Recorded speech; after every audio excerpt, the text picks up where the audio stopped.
in 11 countries and 21 cities. And all this technology is built by Laundryheap in-house. I do have washing machine. Why should I consider you? You don't need to think, can this be washed like together? What degrees do I need to wash it? This is Episode Up, your gateway to business, entrepreneurship, and innovation. Welcome to Episode Up. Today we're landing in DIP, Dubai Investment Park, and gonna interview one of the largest laundry service providers on demand. How we run the business and how does it look like? We're gonna go and check it out today. Meet Laundryheap, a London-born business that introduced the technology that made on-demand laundry possible. In under a decade, they've expanded their top-of-the-line laundry services to over 20 major cities across the globe, and counting. How did you end up in this business at all? Because you didn't start it in UAE, you started in UK. I graduated in finance, so my path was to go into banking. But then I got involved in some startups in the UK, Netherlands, Germany, Turkey. So it was more the Airbnb space and the e-commerce. So I really enjoyed this fact that you can have an impact right away. In a startup, everything is in your own hands. That's why entrepreneurship is so powerful, right? I don't have any history for dry cleaning, my parents don't have a dry cleaning shop or something like that. But because I had this kind of very busy lifestyle and laundry was always a pain for me, so I started looking in that direction, and that's it. You have the power. And did you met Mayur? Yeah, so Mayur is my co-founder, so we met in London. So he was just graduating from university, so he was looking for opportunity.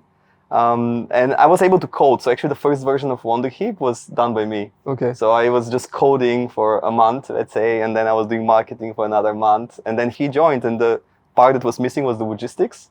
So we were, how do we change this system, which is this paperwork, to something which is streamlined, CCTV, with QR tags, barcoded, using technology. It was a struggle for many years. We are in 11 countries and 21 cities.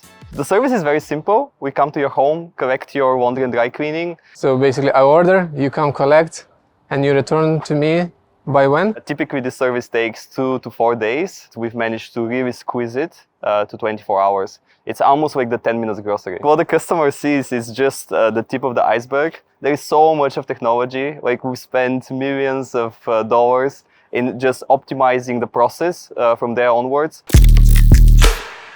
For anyone that has ever been to a dry cleaning shop or even facility like that, you realize they're stuck still 20, 30 years back. There is no technology. Nobody has heard of AI in a facility like that.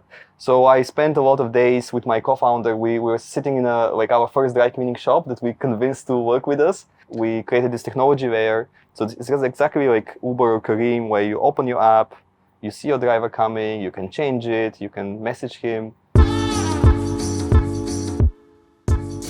So driver comes to your door, you put everything inside, you don't need to think, can this be washed together? What degrees do I need to wash it? So you have a QR code that our drivers are scanning.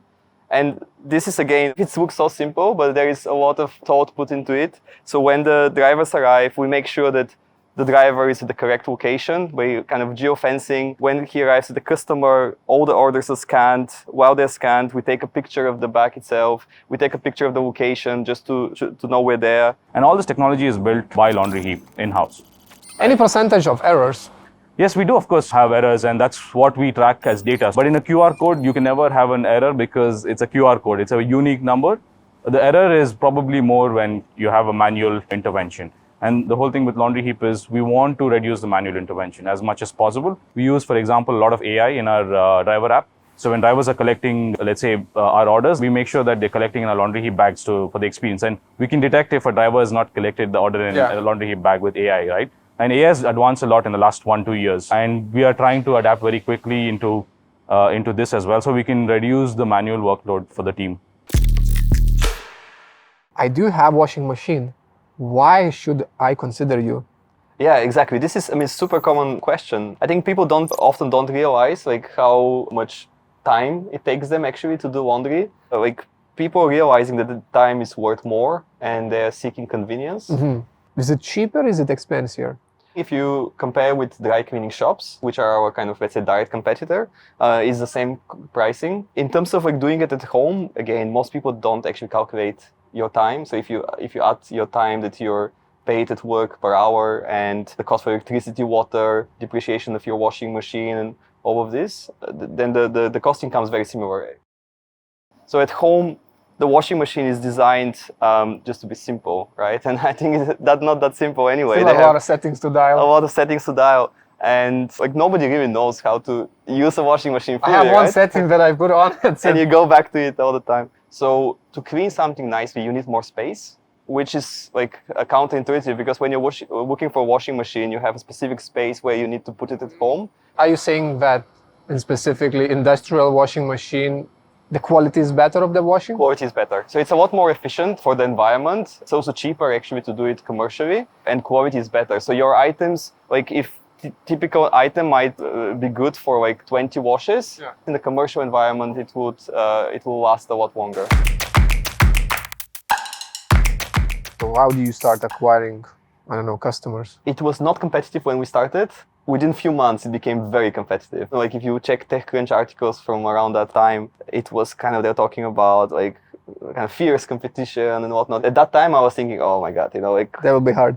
this will be hard business, right? And we need to compete with all these guys now and who raise how much money. But actually it helped us in the long term because we created the market all together. So actually competition is not bad. And it's the same here in Dubai or other markets that we see. The more competitive the market is, the more people know that this service can be done. It's on our shoulders for all of us, the players in the industry, to make it as easy for the customers on such a scale, so optimized that it actually can be cost efficient for the customer and just really enjoyable to use. What kind of best decisions you did when you start seeing growth? An interesting fact is that we bootstrapped, so we didn't raise any external funding. And there were a lot of offers because that was that time when there was a lot of funding available. But what we were trying to do is really figure out what the exact model is. Some of our competitors at that time, they went into like a marketplace model, or they were outsourcing the deliveries with the dry cleaners, which is easier to do. But in the long term, it was not successful as a model just because there's so many kind of pieces that you don't control. We deliver with our own fleet of drivers. We started in the beginning with third-party providers, but we realized very quickly, like, you need to have full control. You need your drivers kind of with a branded uniform. The driver is the face of the company. If you think about the experience, the customer is not meeting any of us, right? They always meet the driver at the collection and they meet the driver at delivery. So it's very important the driver is wearing the right gear, making sure he knows exactly what he's doing at the collection, what are the services we offer.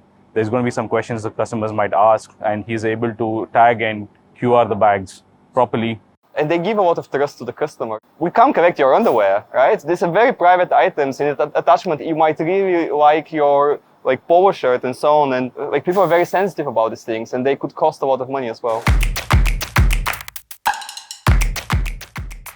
How does the future look for you guys? We're growing. In the last 18 months, we acquired 4 different companies. Why would you acquire other company? Again, it only needs to add value to the customer. For example, that's what happened in France. We don't speak French. And then we met this amazing team. They had the same thinking. They want to grow. They want to expand.